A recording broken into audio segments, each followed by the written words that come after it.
আমরা যারা বাংলাদেশে বাস করি, হিন্দু কি মুসলমান কি বৌদ্ধ কি খ্রিস্টান কি বিএনপি কি শিবির কি আওয়ামী লীগ, আমরা সবাই বন্ধু, এই দেশের নাগরিক। সেই নাগরিক হিসেবেই আমরা সকলের করে বন্ধু।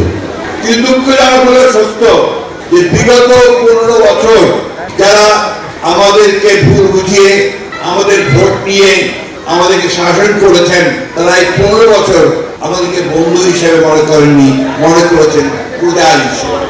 আমাদের অত্যাচার করেছেন, নির্যাতন করেছেন, নিপীড়ন করেছেন, আমাদের সমস্ত দেশের সম্পদকে লুণ্ঠন করে বিদেশে পাঠিয়ে দিয়েছেন।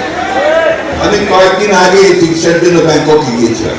ব্যাংকক গিয়ে আমি আমার বন্ধুদের কাছে শুনলাম ওখানে এখন ব্যাংককের সবচেয়ে যেগুলো আপনার অভিজাত এলাকা, সেই অভিজাত এলাকাগুলোতে বাড়ি ভাড়া ধুম পড়ে গেছে।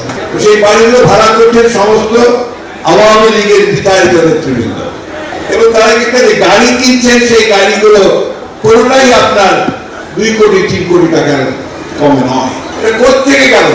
এই দেশের সম্পদকে তারা পাচার করেছে। আপনারা সবাই জানেন, নতুন করে বলার কিছু বলতে চাই না, শুধু এইটুকু বলতে চাই যে আওয়ামী লীগ শেখ হাসিনার নেতৃত্বে বাংলাদেশের সমস্ত গণতান্ত্রিক যে কাঠামো, সেই কাঠামো ভেঙে ধ্বংস করে দিয়েছে। আওয়ামী লীগ দেশের সম্পদকে লুণ্ঠন করে বিদেশে পাচার করে দিয়েছে। প্রায় 88 লক্ষ কোটি টাকা তারা বিদেশে পাচার।